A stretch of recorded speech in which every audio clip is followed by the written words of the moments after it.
নমস্কার বন্ধুরা, গপ্পগাথায় তোমাদের সকলকে জানাই সুস্বাগতম। আমার এই চ্যানেলে থাকবে নানা স্বাদের গল্প এবং কবিতা। সেই সমস্ত শুনে যদি তোমাদের ভালো লাগে অবশ্যই একটা লাইক করো এবং মতামত পাঠিও, যেটা আমার কাছে অত্যন্ত দামি।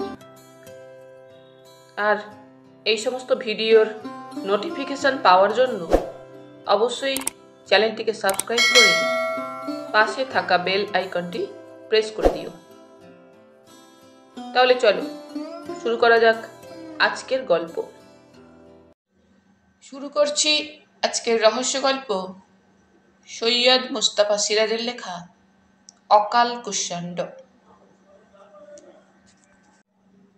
স্টেশন তখনও অন্তত 8 কিলোমিটার দূরে। ট্যাক্সিটা বিগড়ে গেল। ট্রেনের সময় হয়ে এসেছে। ট্যাক্সির সামনে ও পিছনে গাদাগাদি করে প্রায় 1 ডজন যাত্রী ঠাসা ছিল। এ মূল্যকে নাকি এটাই রেওয়াজ।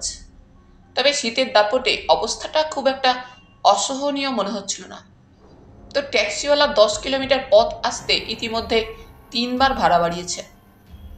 এবার এই কলকবজা বিগড়ে যাওয়ার ব্যাপারটাকে চতুর্থ দফা ভাড়া বাড়ানোর ফন্দি ভেবেই আমরা যাত্রীরা চটপট নেমে এলুম। এবং যাদের ঠ্যাংগুলো লম্বা তারা সবার আগে দেখতে দেখতে উধাও হয়ে গেলেন। একটু পরে দেখি আমি আর ট্যাক্সিওয়ালা ছাড়া আর জনপ্রাণীটি নেই। ট্যাক্সিওয়ালার মুখের দিকে তাকিয়ে কোনো ফন্দি ফিকির বা ধূর্তামি চিহ্ন খুঁজে পাচ্ছিলুম না। লোকটা করুণ মুখে ইঞ্জিনের কলকবজার দিকে তাকিয়ে আছে। বললুম, কি দাদা, কি বুঝছেন? লোকটা হতাশভাবে মাথা নেড়ে বলল, নেই সাব, আপ পায়দল চলা যাইয়ে। ভেবেছে আমি হাড় জিরজিরে গাড়িটার মূর্ছা ভাঙার অপেক্ষায় আছি। আসলে এতক্ষণ ঠাসাঠাসিতেই আমার শরীর আগাগোড়া ঝিম বেঁধে গেছে। পা দুটোতে কোনো সার নেই, তাই সেই ঝিমুনি কাটিয়ে নিচ্ছি। এবং সেটা ওকে বুঝিয়ে দেওয়ার জন্যেই রাস্তার উপরে পা দুটো ঘোড়ার মতো ঠুকতে ঠুকতে কয়েক পা এগিয়ে গেলুম। কাছেই একটা ব্রিজ রয়েছে। নদীটা বেশ চওড়া, তবে অর্ধেকের বেশি বালিতে ভরা। বাকিটায় কালো জল। স্রোত বইছে বলে মনে হচ্ছিল না। বিকেল হয়ে গেছে।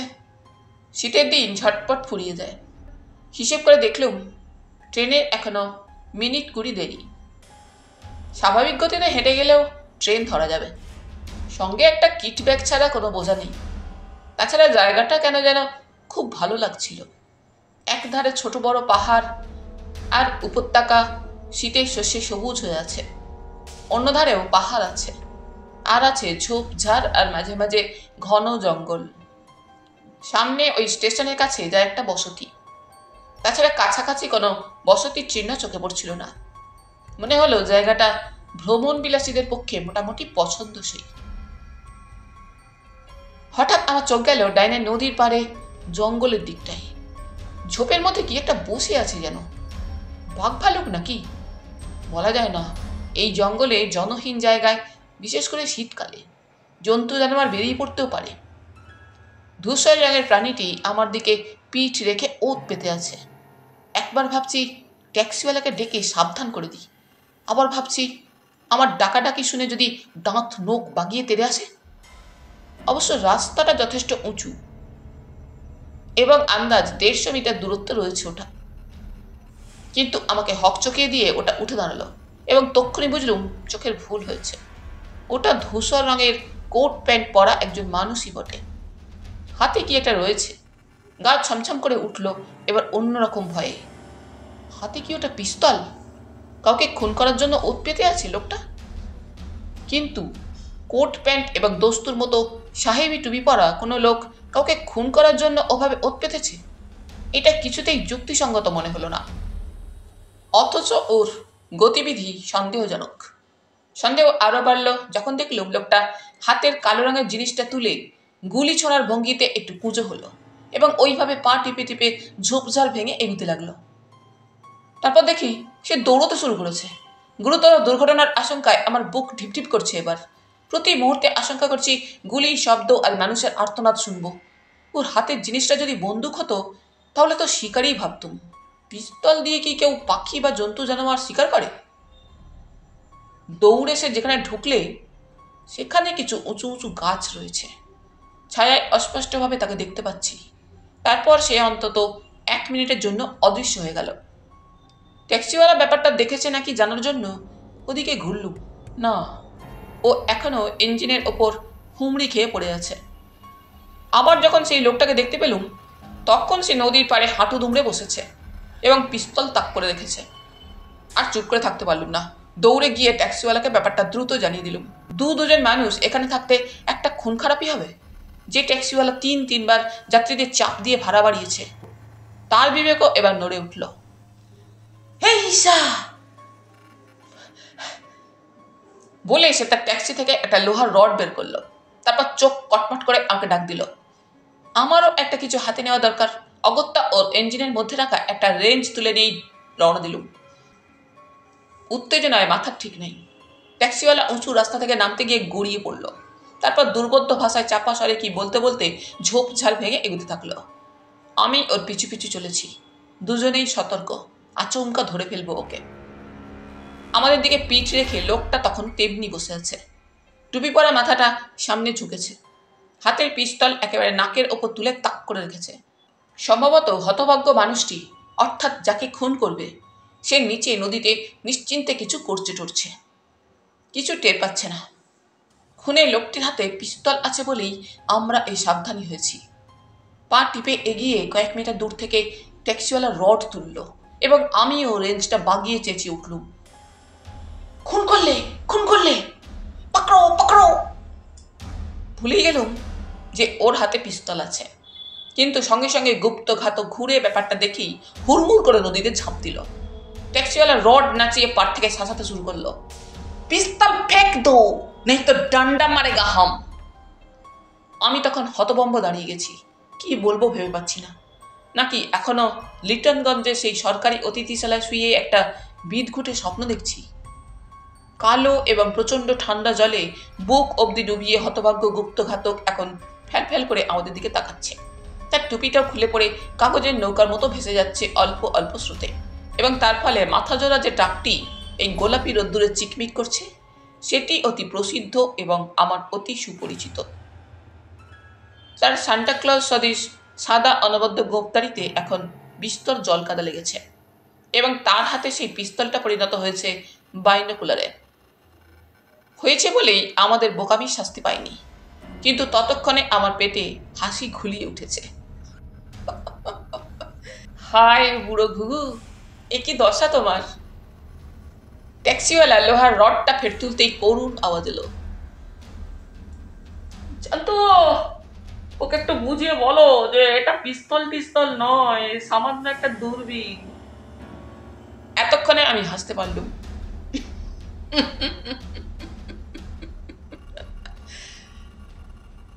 टैक्सीवाला অবাক হয়ে বলল, काजी कोई जान पहचान आदमी, कौन है वो?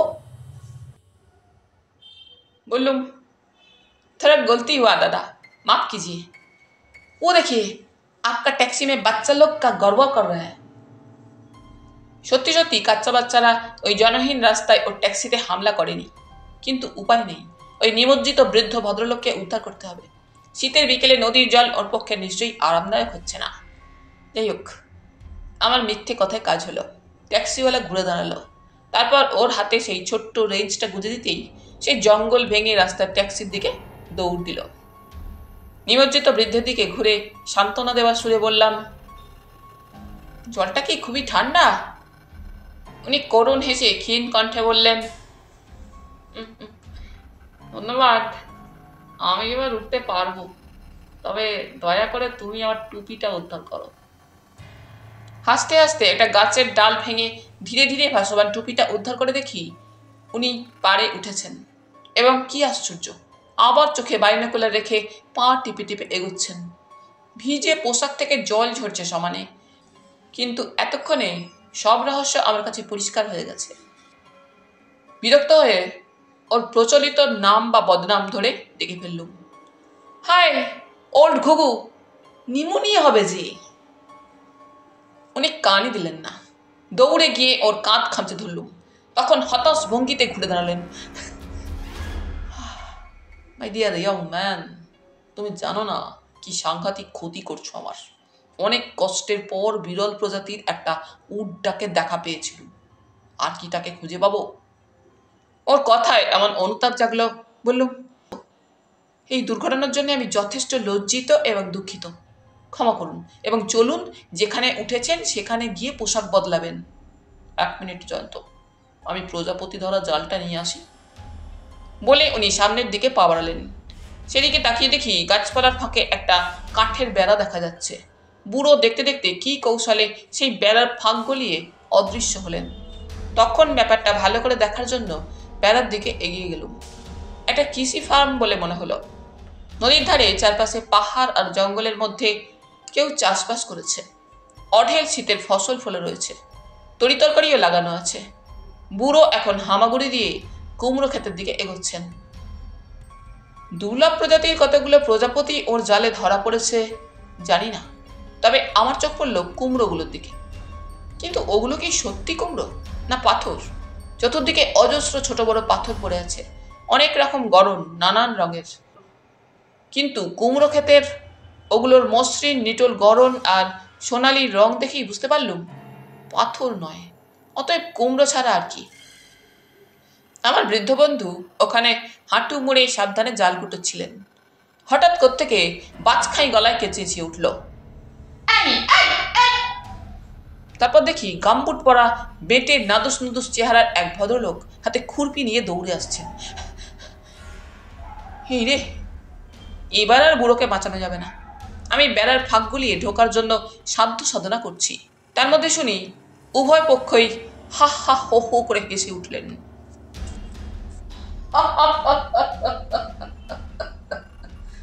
তো চলে এসো, আলাপ করিয়ে দিই। ডাক শুনে বেড়া গলিয়ে ঢুকে পড়লুম। খামারের মালিক অবাক চোখে তাকিয়ে আছেন। বেড়ার ফাঁকটা বেঁধে গেছে, সম্ভবত সেদিকেই ওর নজর। খামারের মালিকের পরিচয় পেয়ে আমি অবাক। ভদ্রলোক আসলে একজন কৃষি বিজ্ঞানী, নাম ডক্টর রঘুনাথ গিন্তিওয়ালা, সংক্ষেপে ডক্টর গিন্তি। অনেককাল পশ্চিমবঙ্গে ছিলেন, ভালো বাংলা বলেন। এই খামার তার ল্যাবরেটরি, গাছগাছরা নিয়ে পরীক্ষা নিরীক্ষা করেন। তাছাড়া এক ঋতুর ফসল কিভাবে অন্য ঋতুতে ফলানো যায় তা নিয়েও মাথা ঘামান। আমার কৌতূহল ওর ফলানো কুমড়ো সম্পর্কে। প্রশ্ন শুনে হাসতে হাসতে বললেন, আপনারা বাঙালিরা কুমড়ো ছক্কা খেতে খুব ভালোবাসেন। ওদিকে লিটনগঞ্জের কলকারখানা এলাকায় অজস্র বাঙালি রয়েছে।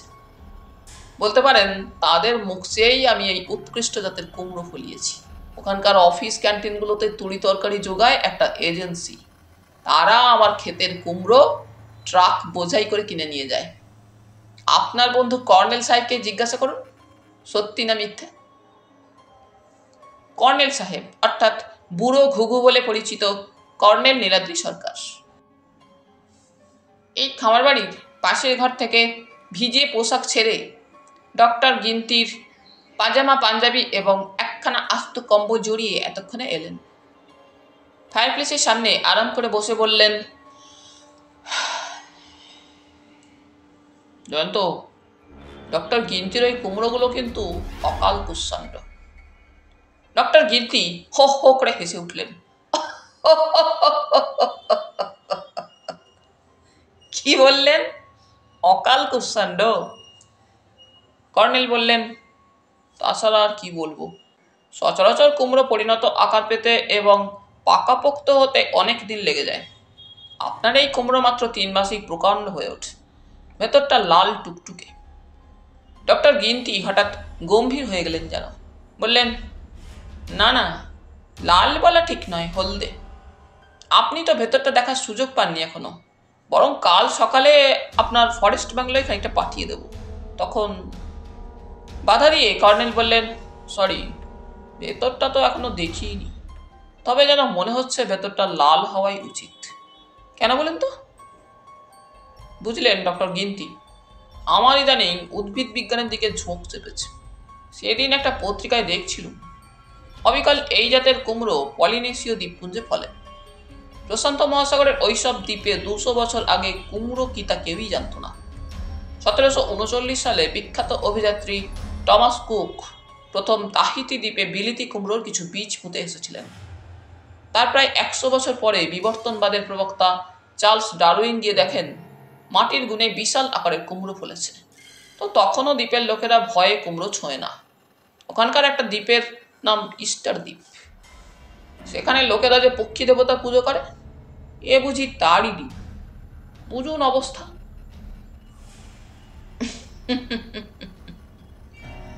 আমি ও ডক্টর গিন্তি হেসে উঠলুম। এই সময় কফি এলো। আমরা আরাম করে কফিতে চুমুক দিলুম।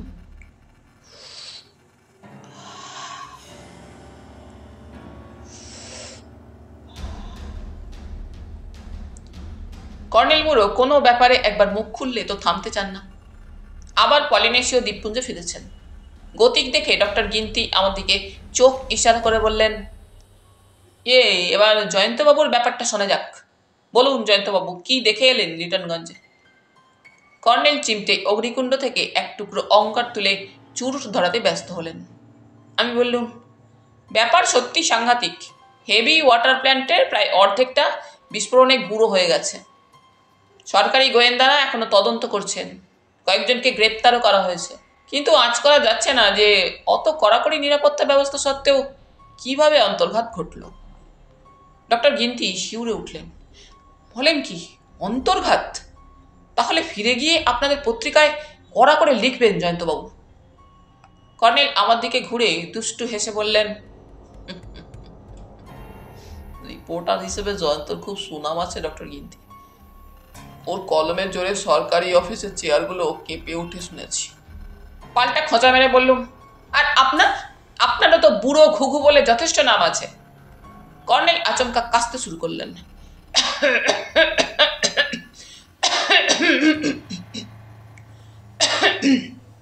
সর্বনাশ, জলে নাকানি চোবানি খাওয়ার ফলাফল। ডক্টর গিন্তি আমাকে কি প্রশ্ন করতে যাচ্ছিলেন। উদ্বিগ্ন হয়ে থেমে গেলেন, কিন্তু না, কর্নেল সামনে নিয়েছেন। বুড়ো হারে ভেলকি দেখানোর ক্ষমতা আছে ওর। রুমালের নাক মুছে বললেন,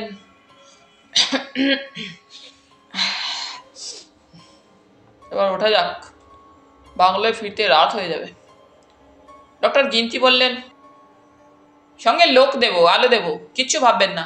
তা জয়ন্তবাবু, ওই হেভি ওয়াটার প্ল্যান্ট ব্যাপারটা আদতে কি বলুন তো? বুঝতেই পারছেন আমি নিছক কৃষিবিদ্যার চর্চা করি। কর্নেল হঠাৎ উঠে দাঁড়ালেন। এবার উঠি ডক্টর গিন্তি। আপনার আতিথ্য ও সাহায্যের জন্য অসংখ্য ধন্যবাদ। কাল সকালে আপনার এই কাপড় চোপড় আর কম্বল ফেরত পাঠাবো। এসো জয়ন্ত। বলে উনি শটান বেরিয়ে গেলেন। বাইরে এতক্ষণে চাঁদ উঠেছে, কিন্তু কুয়াশাও ঘন হয়ে জমেছে। আর কনকনে ঠান্ডার কথা না তোলাই ভালো। মনে হচ্ছিল কর্নেল বুড়োর পাল্লায় পড়াটা ঠিক হয়নি। সোজা ভারুন্ডি স্টেশনে গিয়ে ট্রেন ধরলে ভালো করতুম। এই জঙ্গলের পথে হাড় কাঁপানো শীতে ফরেস্ট বাংলোর দিকে হাঁটতে হাঁটতে এবার বাঘ ভালুকের ভয় হচ্ছিল। শুনলুম বারুণ্ড জঙ্গলে বুনো হাতিরও উৎপাত আছে। তবে ডক্টর গিন্তির লোকটির হাতে আলো আছে। ফরেস্ট বাংলোয় আরাম করে বসে কর্নেল বললেন, তো সবার সামনে আমাকে বুড়ো ঘুঘু বলাটা তোমার বদ অভ্যাসে দাঁড়িয়েছে। না, আমি রাগ করিনি, কিন্তু কথাটা তোমার তলিয়ে দেখা উচিত। তুমি কি এলিয়ট রোডে আমার ফ্ল্যাটের নতুন নেম প্লেটটা লক্ষ্য করোনি? একটু হেসে বললুম, করেছি। লেখা আছে কর্নেল নীলাদ্রি সরকার, প্রকৃতিবিদ। বুড়ো ঘুঘুর বাসা বলে পরিচিত ফ্ল্যাটের মধ্যে এখন কাচের জাত ভর্তি। তবে প্রজাপতি পোকামাকড়েরা ডিম পাচ্ছে। ঘরে পাকপাখালির মমি জমানো রয়েছে, দুর্লভ এবং বিরল প্রজাতির নমুনা। কিন্তু হে বৃদ্ধ, ঢেকি স্বর্গে গেলেও ধান ভানে। তাছাড়া অভ্যাস যায় না মলে। 10 কিলোমিটার দূরে লিটনগঞ্জে হেভি ওয়াটার প্ল্যান্টের রহস্যময় দুর্ঘটনা আর ভারুন্ডি ফরেস্ট বাংলোয় এক প্রাক্তন গোয়েন্দার অবস্থিতি কি নেহাত কাকতালীয় ব্যাপার? দুইয়ের মধ্যে কোনো যোগাযোগ নেই? আমি মোটেও বিশ্বাস করি না।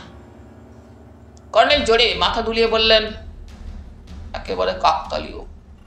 আমাকে সরকার ওসব ব্যাপারে কোনো অনুরোধ করেনি। আমি এসেছি উড্ডাকের খবর পেয়ে। খবরের কাগজের লোক হলেও ওসব খবরে তোমার মাথা ব্যথা থাকে না। নইলে সম্প্রতি ভারুন্ডির জঙ্গলে উড্ডাকের আবির্ভাবের খবর তোমার চোখে পড়তো। যাকে এবার খাওয়ার ব্যবস্থা করা দরকার। তোমার নিশ্চয়ই খুব খিদে পেয়েছে। আমি চৌকিদারকে দেখি। ততক্ষণ তুমি ফায়ার প্লেসের অগ্নিকুণ্ডটার দায়িত্ব নাও। কাঠ গুঁজে দিতে ভুলো না। উনি বেরিয়ে গেলেন। তারপর আমি বসে আছি তো আছি, আর ওর পাত্তা নেই। বাংলো গোরস্থানের মতো স্তব্ধ।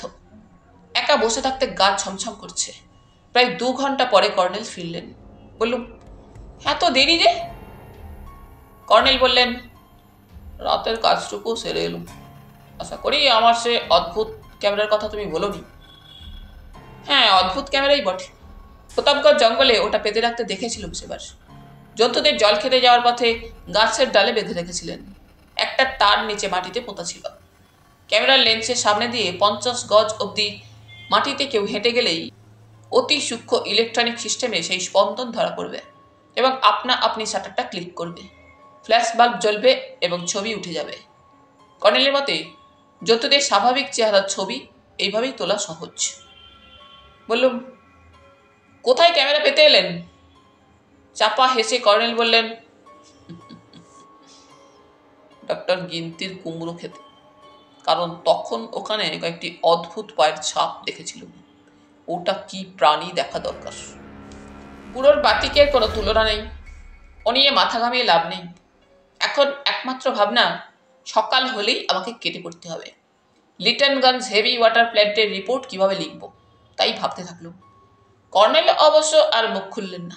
কেমন গম্ভীর হয়ে চুরুট টানতে থাকলেন। খেয়ে দিয়ে শুতে রাত প্রায় 10টা বেজে গেল। ক্লান্তির ফলে কখন ঘুমিয়ে গেছি। সেই ঘুম ভাঙল কর্নেলের ডাকে। দেখি সকাল হয়ে গেছে।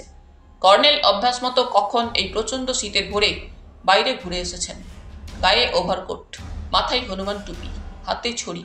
বললেন, গুড মর্নিং। আশা করি সুনিদ্রা হয়েছে। এখন উঠে পড়ো এবং দ্রুত চোখ মুখ ধুয়ে এসো। বললুম, দ্রুত কেন? কোথাও বেরোবেন বুঝি? বেরোবো, অবশ্য তাতে তোমার লাভই হবে, কথা দিচ্ছি। লাভের দরকার নেই, আমি সোজা গিয়ে ট্রেন ধরবো বলে বাথরুমে গিয়ে ঢুকলুম। কিছুক্ষণ পরে বেরিয়ে এসে দেখি কর্নেল বিছানায় গুচ্ছের ফটোর উপর হুমড়ি খেয়ে পড়ে আছেন।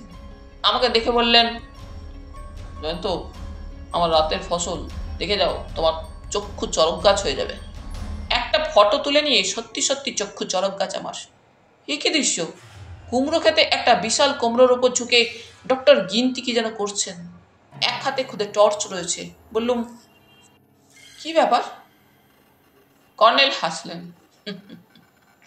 ডক্টর গিন্তি নিশ্চয়ই রাত দুপুরে নিজের কুমড়ো নিজে চুরি করছেন না। তাহলে কি করছেন? নিশ্চয়ই কোনো বৈজ্ঞানিক পরীক্ষা টরীক্ষা করছেন। ঠিক তাই, অসাধারণ ওর গবেষণা। কর্নেল তারিফ করে বললেন, খুব অধ্যবসায়ী লোক ও, বলবো। জয়ন্ত, যাকে সেই অদ্ভুত পায়ের ছাপের রহস্যই থেকে গেল। সম্ভবত জন্তুটা ওকে দেখে আর ওখানে পা বাড়ায়নি। চৌকিদার কফি দিয়ে গেল। কফি খাওয়ার পর কর্নেল ব্যস্ত হয়ে উঠলেন। জয়ন্ত, দেরি হয়ে যাচ্ছে বলে আমাকে আপত্তির সুযোগ না দিয়ে হাত ধরে টানতে টানতে বেরোলেন। কুয়াশার ফাঁকে হালকা রোদ ফুটেছে, কিন্তু ঠান্ডার কথা না বলাই ভালো। বাংলো থেকে উত্তরাই রাস্তায় আমরা নেমে গেলুম কিছু দূর। তারপর সমতলে আরও কিছুটা এগিয়ে চমকে উঠলুম। গাছপালার আড়ালে একটা জিপ দাঁড়িয়ে রয়েছে। জিপে কারা বসে আছে? কর্নেল তাদের দিকে হাত ইশারা করে আমার হাত ধরে হিড়হিড় করে টেনে ঝোপে ঢুকলেন। তারপর ফিসফিস করে বললেন, এবার হামাগুড়ি দিয়ে এগোতে হবে জয়ন্ত, একটু কষ্ট করো। কিন্তু ব্যাপারটা কি? সচক্ষে দেখবে, চলো। পাগলের পাল্লায় পড়া গেছে, উপায় কি? ঝোপঝাড় পাথরের আড়ালে এগোচ্ছি। ঠান্ডায় হাত পা জমে যাচ্ছে। গাড়ির ইঞ্জিনের শব্দ শুনছি। কতক্ষণ পরে কর্নেল একটু উঁচু হয়ে চোখের বাইনোকুলার রেখে বললেন, এসে গেছে, দেখবে না কি জয়ন্ত? দেখোই না। বাইনোকুলারে চোখ রাখতেই ডক্টর গিন্তির খামার বাড়ির গেট নজরে পড়ল। একটা ট্রাক দাঁড়িয়ে আছে। ট্রাকের গায়ে যা লেখা আছে স্পষ্ট পড়তে পাচ্ছি, উম্মর সিং ক্যাটারিং কোম্পানি। ট্রাকের তরিতরকারি বোঝাই হচ্ছে। ডক্টর গিন্তি এবং তার লোকেরা তদারক করছেন। আমি মাথামুন্ডু কিছু বুঝতে পারলাম না। এই স্বাভাবিক ব্যাপারে এত লুকোচুরি বা ওত পেতে বেড়ানোর কারণ কি? হঠাৎ কর্নেল বলে উঠলেন, চলে এসো জয়ন্ত, পাখি ফাঁদে পড়েছে। তারপর আমার প্রায় বাঘের লেজে বাঁধা শিয়ালের অবস্থা হলো। খামার বাড়ির গেটে পৌঁছতে ফের চমকে উঠলুম। ট্রাক ঘিরে দাঁড়িয়ে আছে বন্দুকধারী এক দঙ্গল পুলিশ। ডক্টর গিন্তি দুহাত তুলে ফ্যালফ্যাল করে তাকাচ্ছেন। কর্নেলকে ডেকে কাঁদো কাঁদো গলায় বললেন, দেখছেন দেখছেন কর্নেল, কি জঘন্য অত্যাচার। কর্নেল গম্ভীর মুখে কোনো কথা না বলে ট্রাকের কাছে গেলেন এবং কাঠবেলালির মতো উঠে পড়লেন। তারপর হেঁট হয়ে একটা বিশাল কুমড়ো তুলে বললেন, আসুন মিস্টার শর্মা, খুব সাবধানে ধরবেন, কিন্তু এর মধ্যে সাংঘাতিক এক্সপ্লোসিভ আছে, বিস্ফোরণ ঘটতে পারে। একজন পুলিশ অফিসার হাত বাড়িয়ে কুমড়োটা নিলেন, সাবধানে ধরে রইলেন। কর্নেল নেমে এসে তার হাত থেকে কুমড়োটা নিলেন, তারপর মাটিতে রেখে বোঁটার কাছে চাপ দিলেন। একটা লম্বা চওড়া ফালি উঠে এলো। উঁকি মেরে দেখি ভেতরে একটা ধূসর রঙের মস্ত গোল জিনিস ভরা রয়েছে। সঙ্গে সঙ্গে আমার বুদ্ধিশুদ্ধি খুলে গেল, থরথর করে কাঁপতে থাকলুম।